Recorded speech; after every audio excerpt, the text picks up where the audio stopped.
Right now, a special edition of Flashpoint, one-on-one with Franklin Graham. He opens up exclusively about his father's legacy. And my father never saw himself as a celebrity. He didn't see himself as a famous person. He just saw himself as a country boy from Charlotte. His mother. She was such a fun mom. She was crazy. I mean, crazy fun. But she was fearless. President Trump. Let's do our best to work with him, because if he succeeds, all of us benefit. And his new book. But I wanted something that would be, from me, lessons from watching him, working with him, and just observing. A special edition of NBC Charlotte's Flashpoint. Conversation with Franklin Graham starts right now. Franklin Graham really opened up in this interview. And you know, a lot of us feel like we already know the Graham family. Here at the library, you can literally walk through the life and legacy of Billy Graham. But there are stories you haven't heard. So today we get a new perspective from his son, Franklin Graham, as he walks us through his new book, Through My Father's Eyes. It's nice to see you. So nice to meet you. While most people knew Billy Graham as America's pastor, Franklin Graham knew him as a father. No one has better insight than a son who grew up in the shadow of his father's life, as Franklin Graham shares examples of his father's love. He sees you. This book, a look at both Billy Graham the evangelist and Billy Graham the father, and the impact he had on his son who walked in his father's footsteps while also becoming his own man, not shying away from his own controversies, now leading ministries around the world. All of it based on the foundational lessons his father taught him, which are shared in this book. So tell us about Through My Father's Eyes. I wanted to write a book about lessons I've learned. There's been a lot of biographies and those types of books about my father, but I wanted something that would be, from me, lessons from watching him, working with him, and just observing. He has taught by example. Sammy Dagger, Reverend Dagger at my father's funeral, said Dr. Graham was a teacher. Didn't have a chalkboard, didn't have a computer. He taught by example. And this is exactly what Dr. Graham has taught us. I'm sure you had so many lessons. How did you whittle them down into one book? How did you choose the ones that are in this book? Well, you just have to pick some. And I wanted the main ones, and the most important lessons, you know, such as the Bible. My father believed the Bible. Your life will be transformed if you let him touch your life tonight. And that's what my father would say in the pulpit. He'd hold the Bible in his hand and he'd say, the Bible says. That's a point I want to make sure in the book, because that is something I do in my ministry. I believe the Bible. I don't understand it all, but I certainly believe it, and I'm going to preach it. Franklin Graham, like his father, has devoted his life to proclaiming the gospel of Jesus Christ. He served as president and CEO of the Billy Graham Evangelistic Association since 2001 and as president and CEO of Samaritan's Purse since 1979, which has met the needs of poor, sick, and suffering people in more than 100 countries. When he asked me to take over the Billy Graham Association, that was 20-some years ago, you know, I thought this may be a difficult task, because he may try to, you know, call me up, well, Franklin, you need to do this, you have to do that, and do it. He never did that. Really? When he turned the reins over to me, he just let me run it. When was the last time you saw him, and what was that like? 2 days before he died, I was well, again, Sunday, I go to Montreat. I noticed that his hand was shaking. And I said, Daddy, are you cold? Oh, he heard me, and he was cold. And so I put a blanket around him and kind of put it up around his neck. And in a few minutes, he quit shaking, and he started kind of a light snore. I knew he was asleep. So I just said goodbye and prayed with him and left the house, and that was the last time I saw him. But he didn't struggle at the end. He woke up the day that he went to heaven, and the nurses noticed that his breathing was a little shallow. And within a few minutes, he passed away. He just quit breathing, but he didn't struggle. He didn't, at the end, it was peaceful. So we just thank God for that. He made it to 100. It's amazing. It really is. President Trump said, well, he almost made it, didn't he, Franklin? I said, Mr. President, he made it. He said, what do you mean? I said, he died on the 21st of February. He was born on November 7th. He said, that's right. He almost made it, didn't he? I said, if you just count 9 months, Mr. President. And he got kind of quiet. He said, I see your point. Franklin shared the same beliefs as his father, that life begins at conception. And Franklin has continued his father's legacy in speaking out for life, regularly posting messages affirming the life of every child and speaking out against abortion. He is his father's child, after all.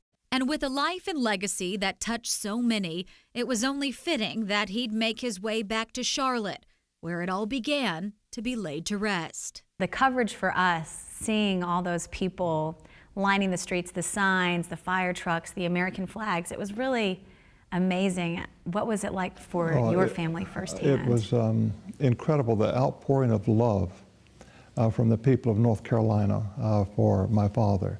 And I'm so grateful for the people that came out to say goodbye to him. It touched all of us as a family. It is going to be an emotional afternoon here, I think, for everybody, especially people in the Graham family, as they gather here this afternoon as Billy Graham comes home to Charlotte. And as you go down the interstate, every overpass had a fire truck on it. Every interchange had hundreds. In some places it was, I think, maybe 1,000 people on the road holding up signs, people holding up a Bible. The signs would say something like, thank you, Billy Graham. Some people would hold up a sign praying. There'd be some people on their knees, just with their hands like this. And as we came down the interstate, some places people had come from the overpass. They had actually come down on the interstate and come down on the sides of right on the interstate where the cars had to get and split the lanes because people were on both sides. And it was just incredible. And they were coming to say goodbye to Billy Graham. And it touched all of us. And so we're so grateful to North Carolina was my father's home. He never left North Carolina. Just for a short time he lived in Minneapolis, and we got a chance, he came right back to Charlotte and then moved up to Asheville. You know, I said, Daddy, where do you want to be buried one day? He said, take me back home. He wanted to come to Charlotte.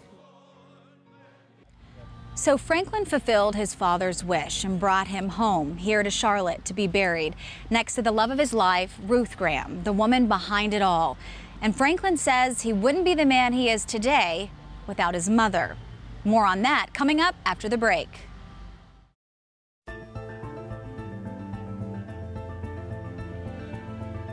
Welcome back to the special edition of Flashpoint.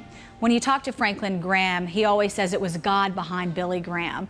But there was always someone else who encouraged the evangelist and raised 5 children. This room at the Billy Graham Library is called Ruth's Room. Ruth Graham was the mother, wife, and example that shaped the men we know today. Here's more of my one-on-one with Franklin Graham. I'd like to talk about your mother too, because your father always said she was the best Christian he ever knew. Yeah, that's right. Mm-hmm. I said, Lord, if you will let me share his life, I will consider it the greatest honor possible. And fortunately, I didn't know what lay ahead. I wouldn't have had the nerve to pray a prayer like that. She was crazy. I mean, crazy fun, but she was fearless. And you know, some people I've had people say, "Well, Franklin, you're more harsh than your father." Well, I remind them, you know, I'm also my mother's son too, and my mother had a backbone of steel. The farthest my father had ever traveled was from Charlotte to Chicago when he met my mother. My mother had taken a boat across the Pacific to Japan, into China, went to school in North Korea. She had seen the world. She was there during the Japanese invasion. I mean, there's so much my mother had experienced before she was 19. Right was right, wrong was wrong. And so my mother was such a great help to my father, because when he got invitations to go overseas, to begin to take the gospel to Europe, to England, my mother was Billy, do it, Bill, do it. And I'll take care of the kids. But my father was able to see at the early stages of his ministry the world through my mother's eyes. And that was a great help to him as he took his ministry around the world. My grandmother is still alive today. She's 99, and she loves your father. Always talked about Billy Graham her whole life. They raised 5 kids, and she loved your mother as well. She would always talk to me about their love story, and she said she loved your mom's sense of humor.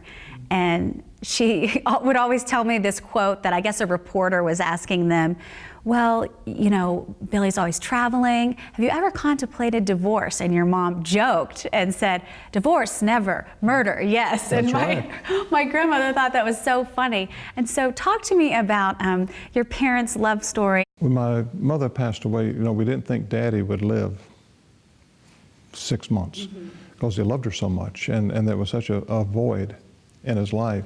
In our home, my wife has had to be father and mother. And she's done a magnificent job. He had a big photograph of a picture of my mother blown up. He put it on the wall opposite of his bed where he could lie in bed and look at my mother. And I'd go in, Daddy, how you doing today? Son, I miss your mother more with every passing day. My father would go into her room and sit beside her bed, and the two of them would just stare at each other. And it was kind of, if you were in there, it was a little awkward because their eyes twinkled. I'd get them to just walk out of the room because I felt like I was, you know, I'm intruding here. But they just had such a love for each other. And in the last couple of years of her life for my father to be at home and to be able just to be beside her, where all these years he was gone and she stayed at home. And for the last couple of years for my father just to be there with her. Do you ever sit back and think, I can't believe that God blessed me with these 2 amazing parents? Oh, I say that all the time. I don't deserve it. Growing up, I was such a headache to both of them. You know, getting kicked out of school and just getting in fights at school and just getting into trouble. And they were so patient with me. I remember when I got kicked out of one school in Texas, the dread that I had coming home. Because, you know, I didn't know what, I knew Daddy was very upset. So when I drove back from Texas, I drove very slow. Something that should have taken less than 20 hours, I think took 2, maybe 3 days. Because I was just dreading the inevitable having to stand in front of him. But I remember when I drove up to the front yard, my father was standing there. And he just put his arms around me and just said, welcome home. Do you think that that is just a perfect representation of our Father in heaven, that we can mess up and make the wrong decision, and he's always there with open arms? Because the story of the prodigal son told his father, I want my inheritance now. I don't want to wait for you to die. Matter of fact, you're just as good as dead to me right now. I want to get out of here. So just give me my inheritance. And the father did it. Just like the story of the prodigal son, this preacher's kid had quite the rebellious phase. But just like in the scripture, this son was ready to return home, changing his life as a result. What I saw through my father's eyes is a little glimpse of what I think the way our Lord in heaven looks at us. Coming up on this special edition of Flashpoint, the extraordinary measures the president took to travel to Billy Graham's funeral and how he almost didn't make it. That's after the break.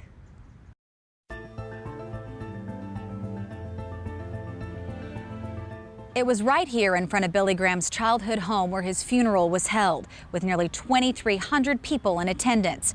Before that, people from all over the world and former presidents traveled to say their final goodbyes.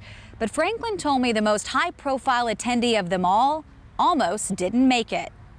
Yeah, I'm not sure we want to try that approach again. The windstorm of March 2nd, 2018 will go down as one of Washington's worst ever winter windstorms. Let's just say that was pretty sporty. An incredible day to be here. Of course, we weren't covering it because we were focused on one of Charlotte's most historic events, Billy Graham's funeral. And today, he's in heaven. One person that was made aware of the situation, Franklin Graham. He was told the president, because of the weather, would not be able to make the funeral. The government in Washington shut down. They closed government buildings that day. I hear a big crash. Trees were being uprooted. Power lines were coming down. a horrific windstorm. The Air Force told the president, Mr. President, we can't go. He said, no, I told Franklin, I'm going to be there, and I'm going. So we take a train, whatever you want to do, but we're going. So they took the planes from Andrews Air Force Base, repositioned them without the president on them over to Dulles, where they had a better runway. And then the president motorcaded out to Dulles, and he and the vice president came. The president and vice president have been seated now, and so... And I am just grateful that he made that kind of effort to come to Charlotte to say goodbye to my father. Franklin Graham, not one to shy away from his support of the president. Isn't the president supposed to be a role model for all? Well, you certainly want them to be a role model. But he's a businessman, Don. He's not a politician. And so this is new territory for him. Well, I show support for the things that he does that I believe are good for this country. I think changing the tax code is good for this country, and it needs some more changes. So it's a first step. I think when he rebuilds the military, that's good for our country. For him to go talk to Kim Jong-un and try to work out a peace deal, that is good for our country. It's good for Asia. It's good for everyone. So let's do our best to work with him, because if he succeeds, we all benefit if he makes a good decision. If he makes a bad decision, it's going to affect all of us in a negative way. You're not afraid as well to talk about moral issues and speak out on abortion or same-sex marriage. Why is it important to you to talk about these issues and be vocal about them? Because they're moral issues, and as a follower of Jesus Christ, as a minister, I think it's important that we speak out, because a lot of Christians have been influenced by culture. We as Christians should be having an influence on culture, but it's reverse. Culture's influencing us, and I want Christians to realize and remember what the Bible has to say. God made us male and female. He didn't make us transgender, and we're either one or the other. If a person wants to practice same-sex, I mean, it's a free country. I mean, you can do that. But I want to warn people that you'll stand before God one day. So I just want to warn people. I'm not judging people, I'm just warning people. You know, we spend a lot of time preparing for what we're going to do as a career. We spend a lot of time studying and preparing how to make good investments so that we can make it to retirement. And so we spend, but very little is done to prepare us for eternity. And I'm just trying to help people prepare for eternity. Coming up, Franklin Graham reflects on the incredible life of his father. And we also have a surprise from all of you, the people of Charlotte.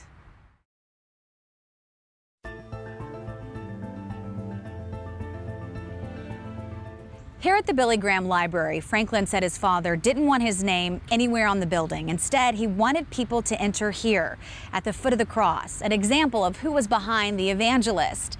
And his son is quick to correct you if you state otherwise. It's just unbelievable that one man did this. My father would not want anybody to say, oh, Billy Graham was a great man, or Billy Graham did this, or Billy Graham did that. He would cringe. He would want people to say, look what God did. And look how God used just a boy from the farm. Yeah. And God can do that with any life that's willing to trust Him, to obey Him, and to believe Him. God will just take you and use you. And you'll go to a height in life, to a level that you never dreamed possible. And you'll realize that it's not you, it's just God. The world we live in today, in the news, we cover a lot of bad stories, tragic stories. What would you say to people who feel like they've lost hope or their faith, or how can God let these bad things happen? Jesus promises difficulty in life, and we're going to have those difficulties, we're going to have those storms. But with my faith in Christ, it doesn't matter what storms I find myself in. I know that at the end, I'm going to be with God. And that's my hope. And that was the hope my father had. And that's the hope that our family has.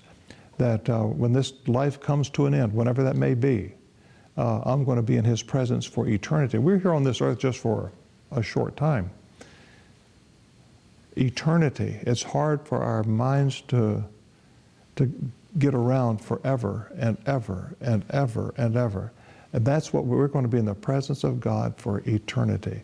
And we're not going to have these bodies that we have now that have the aches and pains and all that suffering. There will be no tears in heaven.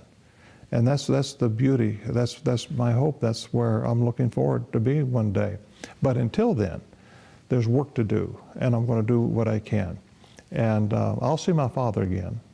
I'll see my mother again, but not yet. And we couldn't leave the interview without a special gift for Franklin from all of you here in Charlotte. Okay, so we set this out leading up to your father's funeral, and people from the community all wrote notes and letters and what he's meant to them. And so we just wanted to present you with this. That is so cool. Because he touched so many people's lives, and thank you all for doing that. People who couldn't make the funeral just wanted to say thank you. No, that is so nice. 84 years ago, Billy Graham committed his life to Christ, and no one, not even Billy Graham, could have imagined how an ordinary boy who grew up on a Charlotte farm would go out and spread the gospel throughout the world. As you can see here at the Billy Graham Library, he really was just a farm boy from Charlotte. Now his son Franklin carrying on that legacy. Thank you for joining us on this special edition of Flashpoint. I'm Sarah French. Have a great Sunday.